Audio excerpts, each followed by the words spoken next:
Classic story, kids go in the woods, horror shenanigans happen, but it's like, it's very creative. Evil Dead is very creative. Like, this was coming out during like the slasher genre. Mm-hmm. Yeah. So you'd like expect like a slasher or something. Instead, it's like, it's weird. It's because they're not quite zombies. They're possessed by these ancient spirits and they can warp reality around them. And it's very, very ambitious. And they clearly did not have the budget to pull off all their ideas. No. And yet, it made a lasting impact. And it's probably one of the best independent horror films ever made. Yeah.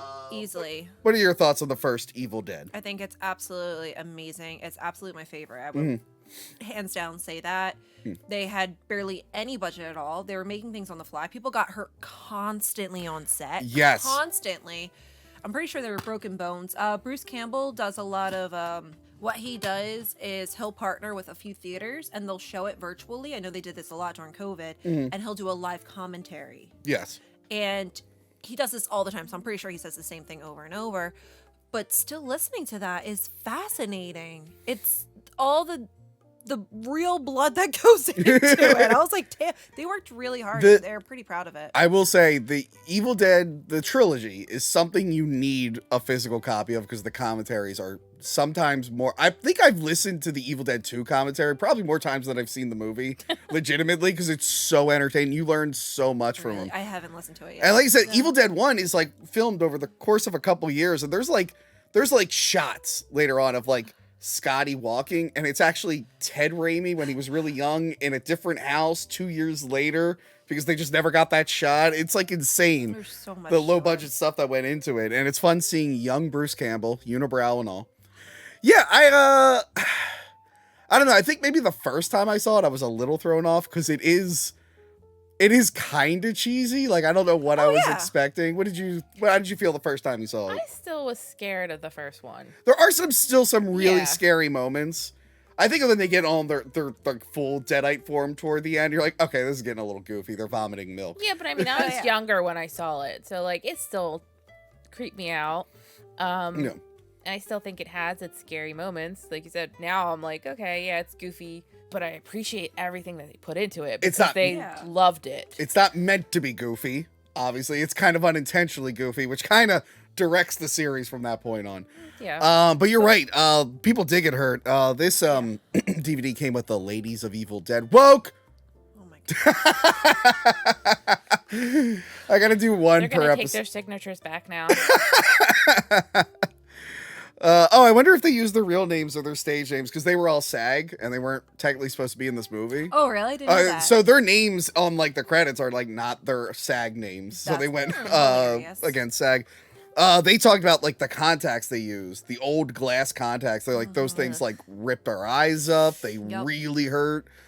I'm always curious too because like throughout the movies, I like to watch the blood and see like as the scene goes on it being cleared around their eyes. I don't know if you guys have ever had fake blood in your eyes. Yes. No. It hurts like a motherfucker. I know there's tons of different fake bloods out there and a lot of them are non-toxic, but once you get I just got LASIK, which yay, but when I was wearing contacts for a couple of movies.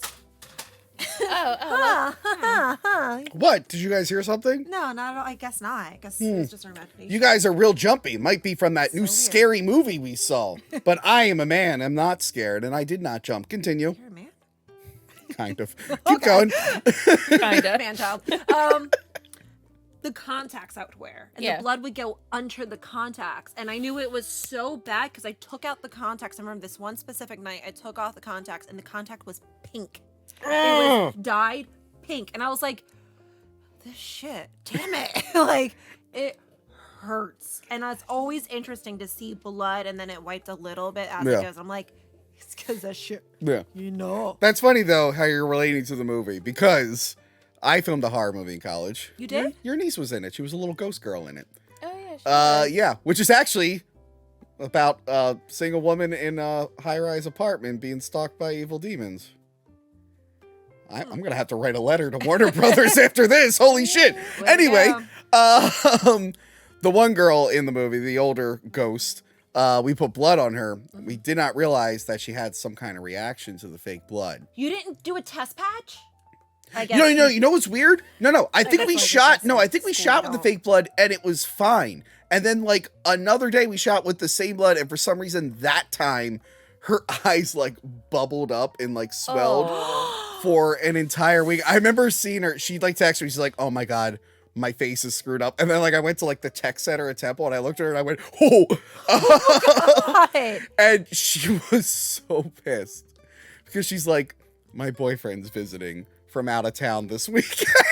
And her eyes were all swollen. I'm like, you only have one more day of shooting left for this movie you're acting for free. Did it work for the scenes? Yeah, it looked fine in the scenes. Great, Yeah, it looked great. fine. The movie's not that good because we had a really cool location. I could have rated it better. It was shot okay.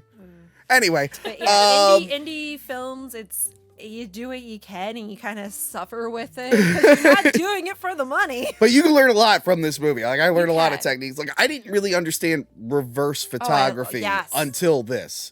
I had seen reverse photography in other films like Aliens, but those had bigger budgets, so they were less noticeable. Now the vines covering up the girl was a little bit more noticeable in Evil Dead. I'm like, I could do that. It still holds up. It's a really fun, spooky movie. Again, it is very dated. The acting is not the best. No, but Even by our boy Bruce, as much as we love him. Although he really sold having a piece of plywood on his shoulder and that being that's what stops him from getting up during that battle at the end. It's like, oh no, this small piece of plywood, it's got me down. Like, good job. I learned about how the movie can teach you how like things could be left over from previous versions of a script, like the ugliest necklace in the world. The famous Evil Dead necklace, the magnifying glass. Yeah. If Dan had proposed to you with a magnifying glass on a necklace, would you have said yes? probably not.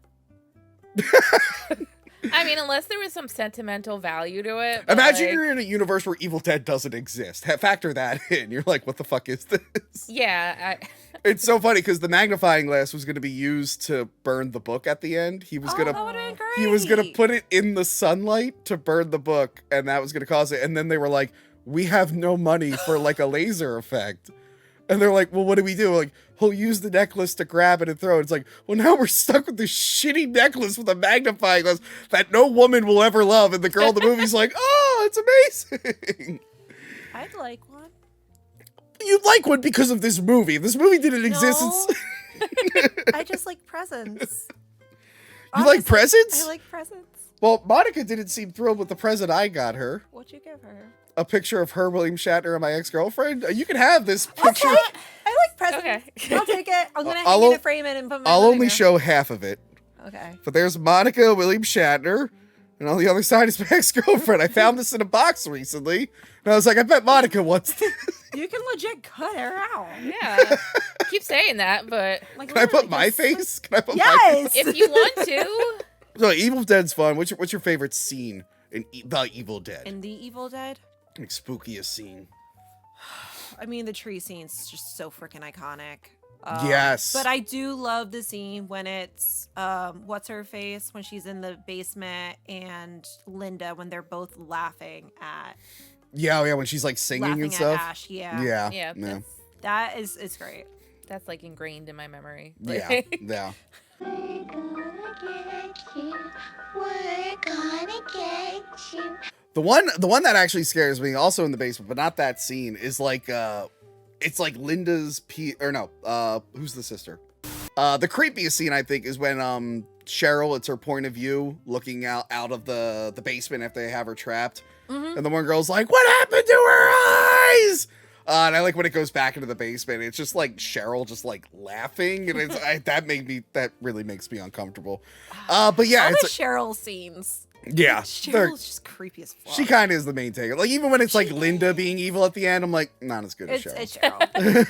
Cheryl, The other two hands don't down. get like they're okay, but it's just like bleh. With what? Just them being like possessed. Oh yeah. Cheryl, It's like- Cheryl really. She probably is like the best, scariest Deadite. I don't, or is she? I don't know. Ooh, yeah. We'll find out as we go through I this. wouldn't know what everyone's favorite Deadite is. But yeah, the movie's really, really solid. It has a fun like lore behind it with the Book of the Dead, bound in human flesh, inked in human blood.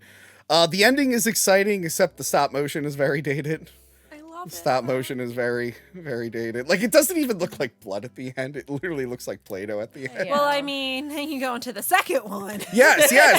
And then, a whole nother level. and then That's an after, one thing I appreciated Yeah. about it that leads into the second one. It's not just, and I think that's something the new ones are kind of missing. It's not just like, evil spirit made me a zombie. Like, the world is like being manipulated around them. Like, time is freezing. Like, they talk about how, like, the forest, like, the trails are just disappearing, the trees are moving, things are just bleeding, mirrors are turning into water. I love how surreal and trippy it is. And I don't think you got that in a lot of other horror films at the time until the Nightmare on Elm Street started. Yeah, I can get Then that, those got real trippy.